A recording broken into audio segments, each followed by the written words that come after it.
প্রত্যাশী ভাই বন্ধুরা, আসসালামু আলাইকুম। আজকে নিয়ে এসেছি প্রতিরক্ষা মন্ত্রণালয়ের যে আপনার নিরাপত্তা পরিদর্শক এসআই এর চাকরি তারা প্রকাশ করেছে। এটি হচ্ছে ডিজিএফআই এর আন্ডারে। তো এটি আজকে আলোচনা করব, কিভাবে আবেদন করবেন সব বিষয়ে আলোচনা করব। প্রধান প্রশাসনিক কর্মকর্তার কার্যালয়ে প্রশাসনিক আওতাধীন প্রতিরক্ষা গোয়েন্দা মহাপরিদপ্তরের সাংগঠনিক কাঠামো রাজস্ব খাতভুক্ত নিম্নবর্ণিত বেসামরিক শূন্য পদে অস্থায়ী ভিত্তিতে পূরণের জন্য বাংলাদেশের প্রকৃত নিকটের নাগরিকের কাছ থেকে অনলাইনে দরখাস্ত আহ্বান করা যাচ্ছে। পদের সংখ্যা মাত্র 13 জন। নিরাপত্তা পরিদর্শক এসআই নিবে 10তম গ্রেড 16,000 থেকে 38,640 টাকা বেতন হবে। মাত্র দ্বিতীয় শ্রেণী বা সমমানের সিজিপিএ সহ স্নাতক ডিগ্রি, মাত্র অনার্স ডিগ্রি পাস থাকলে আপনি আবেদন করতে পারবেন। তো দেখুন আবেদন ফর্মে পূরণের শর্তাবলী কী কী রয়েছে। তো দেখুন, অনলাইনে আবেদন ফর্ম পূরণ ও পরীক্ষা অংশগ্রহণের ক্ষেত্রে কিছু শর্তাবলী রয়েছে। শর্তাবলী বিষয়ে আলোচনা করব। প্রার্থীর বয়স কিন্তু 23 অক্টোবর 2025 তারিখে অবশ্যই 18 থেকে 32 বছরের মধ্যে হতে হবে। সরকারি আধা সরকারি স্বায়ত্তশাসিত প্রতিষ্ঠানে চাকরিরত প্রার্থীকে অবশ্যই যথাযথ কর্তৃপক্ষের অনুমতিক্রমে আবেদন করতে হবে এবং মৌখিক পরীক্ষার সময় অনুমতিপত্র দাখিল করতে হবে। নিয়োগের ক্ষেত্রে বিদ্যমান সরকারি বিধিবিধান এবং পরবর্তীতে সংক্রান্ত বিধিবিধান সংশোধিত হলে তা অনুসরণ করা হবে। এমসিকিউ লিখিত মৌখিক পরীক্ষায় অংশগ্রহণের জন্য কোনো টিএডি দেওয়া হবে না। প্রার্থীগণকে মৌখিক পরীক্ষার সময় যে কাগজপত্রগুলি দাখিল করতে হবে সেটি হচ্ছে সকল শিক্ষাগত যোগ্যতা ও অভিজ্ঞতা সনদের মূল কপি প্রদর্শন করতে হবে।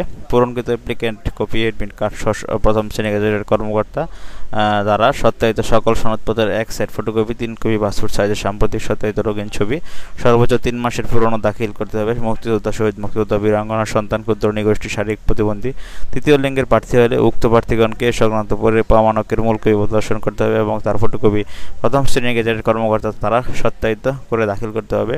জেলার স্থায়ী বাসিন্দা প্রমাণক হিসেবে ইউনিয়ন পরিষদ চেয়ারম্যান দ্বারা নাগরিকত্ব সনদ দাখিল করতে হবে। সরকারি আধা সরকারি স্বায়ত্তশাসিত প্রতিষ্ঠানে চাকরিরত প্রার্থীকে নিয়োগকারী কর্তৃপক্ষ কর্তৃক প্রদত্ত অনাবতীপত্র সারপত্রের মূল কপি জমা দিতে হবে এবং বৈধ জাতীয় পরিচয়পত্রের মূল কপি প্রদর্শন করতে হবে। এক কপি প্রথম শ্রেণী গেজেটের কর্মকর্তা সত্যায়িত ফটোকপি দাখিল করতে হবে। কর্তৃপক্ষের পদের সংখ্যা কমাতে ও বাড়াতে কর্তৃপক্ষ কিন্তু সকল কিছুর অধিকার সংরক্ষণ করে। অনলাইনে আবেদনপত্র পূরণ সংক্রান্ত নির্দেশাবলী কী কী রয়েছে দেখুন একটু। অনলাইনে আবেদনপত্র পূরণ পরীক্ষার ফি জমাদান শুরুর তারিখ 25 সেপ্টেম্বর 2025 সকাল 10টায়। অনলাইনে আবেদন শেষ হবে 23 অক্টোবর 2025 তারিখ বিকাল 5টায়। তো একটি ইউজার আইডির মাধ্যমে অনলাইনে টাকা জমা দিবেন আপনার 72 ঘন্টার মধ্যে টেলিটক সিমের মাধ্যমে। তো বন্ধুরা, আশা করি আপনারা বুঝতে পেরেছেন। নিরাপত্তা পরিদর্শক এসআই পদের জন্য আপনার প্রতিরক্ষা মন্ত্রণালয়ে আপনার কী কী লাগবে, কী কী না লাগবে সব বিষয়ে আলোচনা করছি।